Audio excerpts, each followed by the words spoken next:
Good evening to all. आज बच्चों हम फ्रेंच रेवोल्यूशन के बारे में बात करेंगे। नाइन्थ का हिस्ट्री का ये फर्स्ट चैप्टर है। हिंदी में बोलें तो फ्रांसीसी क्रांति। ये वर्ल्ड के अंदर पहली ऐसी रेवोल्यूशन था जो 1789 में हुआ था।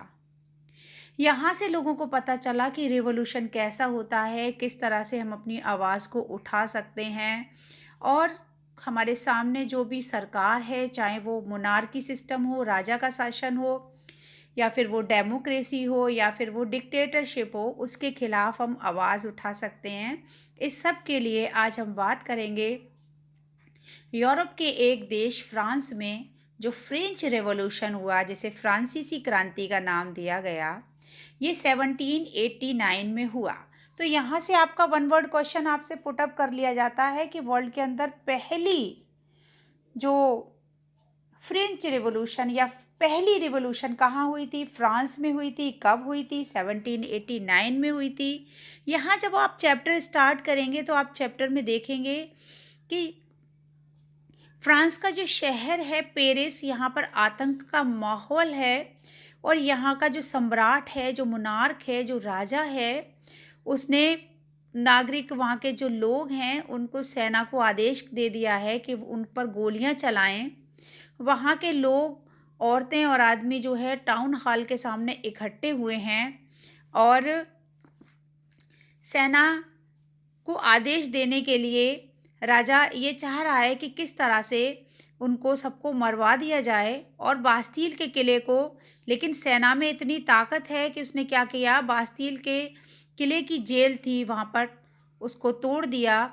बहुत सारा वहाँ गोला बारूद भी था और इसमें जो बास्तील का कमांडर था ये भी मारा गया।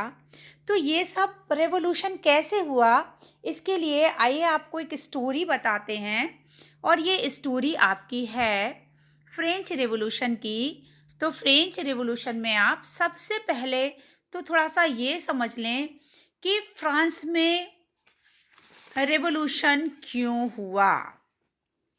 वहाँ का जो राजा था जिसका नाम था लुईस 16, हिंदी में अगर हम कहें तो लुईस 16। तो ये जब 1774 में जो बूर्बो राजवंश था, उसका जो राजा था जिसका नाम था लुईस 16, जब उसकी उम्र केवल 20 साल की थी और उसकी शादी ऑस्ट्रिया की राजकुमारी मैरी एनोएनेत्स के साथ हुई थी। अब जब उसकी शादी हुई और राज्यारोहण हुआ तब उसने देखा कि उसका जितना भी राजकोष है वो पूरा खाली है। अब दरबार में अगर पैसे नहीं है, राजा के पास पैलेस में पैसे नहीं है, क्योंकि बहुत सारे युद्ध हुए थे जिसकी वजह से जो फ्रांस की इकोनॉमिक कंडीशन थी वो पूरी तरह से खराब हो गई थी। इसके अलावा राजा जो अपना खर्चा करता था अपने ऊपर, उससे भी वो बहुत ज़्यादा जो है इकोनॉमिक कंडीशन खराब थी। अब इसको कैसे पूरा किया जाए, तो इसके लिए फ्रांस पर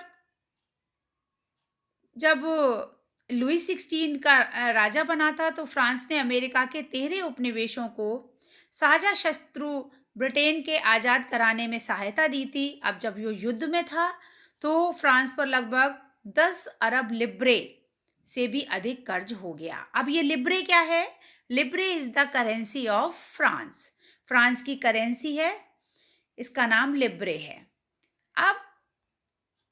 अब जब कर्ज हो गया तो कर्जदाता जो है और ज़्यादा लगभग 10% ब्याज की मांग करने लगे।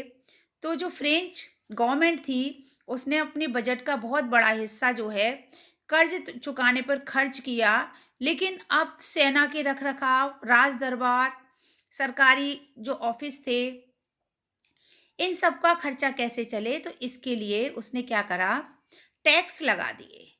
अब टैक्स उसने कैसे लगाए, अब हम फिर फ्रेंच रेवोल्यूशन की बात करते हैं। यहाँ पर फ्रेंच रेवोल्यूशन क्यों हुआ, इसके लिए सबसे पहले हम देखेंगे जो फ्रेंच सोसाइटी थी, they were divided into 3 parts.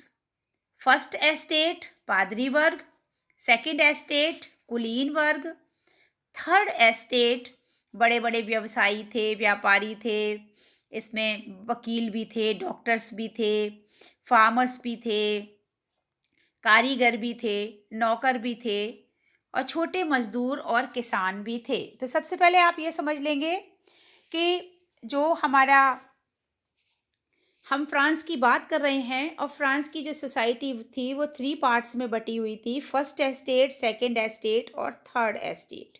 यहाँ पर ध्यान देने वाली बात ये है कि जो फर्स्ट एस्टेट थे जिसमें प्रीस्ट आते थे, जो सेकंड एस्टेट थे जिसमें राजा के रिलेटिव्स आते थे, इन पर किसी तरह का कोई टैक्स नहीं लगा था। सारा टैक्स जो है थर्ड एस्टेट के मिडिल क्लास फैमिली और जो छोटी जाति के या कम का ऐसे लोग थे जो कम कमा पाते थे, उन पर सबसे ज़्यादा टैक्सेस लगाए गए। यहाँ पर कुछ न्यू वर्ड्स भी दे रखे हैं, उनके बारे में आप समझ लेंगे। लिब्रे फ्रांस की लैंग्वेज, फ्रांस की करेंसी है ये। इसको 1794 में एबॉलिश कर दिया गया। एस्टेट का मतलब होता है श्रेणी या फिर समाज का विभाजन। आपका जो प्रीस्ट था वो चर्च के काम को करने वाले जो लोग थे वो पादरी वर्ग कहलाता था। यहाँ पर चर्च जो है टैक्स लेता था, उसको टाइद कहते थे। ये आपका जो एग्रीकल्चर है उसका 10% के बराबर होता था। टाइल ये स्टेट को दिए जाने वाला सीधा एक कहना चाहिए टैक्स था। तो टाइल के बारे में आपसे पूछा जा सकता है, आपसे लिब्रे के बारे में पूछा जा सकता है, आपसे पूछा जा सकता है कि जो 18th सेंचुरी थी तब जो फ्रेंच सोसाइटी थी वो कितने पार्ट में डिवाइडेड थी और इस पार्ट में कौन कौन लोग आते थे। तो इस तरह से 1789 से पहले जो फ्रेंच सोसाइटी थी वो 3 पार्ट में डिवाइडेड थी। अब देखिए यहाँ पर जो फर्स्ट पार्ट में जो फर्स्ट एस्टेट की हम बात करते हैं जिसमें हमारे प्रीस्ट आते हैं, इन लोगों को कुछ विशेषाधिकार जन्मना प्राप्त थे। विशेषाधिकार मीन्स स्पेशल राइट्स थे जो उनको बाय बर्थ मिले थे। और सबसे बड़ा जो उनको स्पेशल राइट था वो था कि स्टेट जो टैक्स लगाएगा वो प्रीस्ट जो फर्स्ट एस्टेट के लोग हैं वो उस टैक्स को नहीं पेड करेंगे। इसके अलावा जो सेकंड थे कुलीन वर्ग, जिनको हम कह सकते हैं जो राजा के रिलेटिव्स थे, उनको भी स्पेशल राइट्स थे। ये क्या थे? ये खुद किसानों से जो है टैक्स को वसूल करते थे। इसके अलावा सेना में बड़े बड़े सेनापति अधिकारी के रूप में इनको काम मिलता था। तो ये भी जो है थर्ड एस्टेट के लोगों का शोषण करते थे।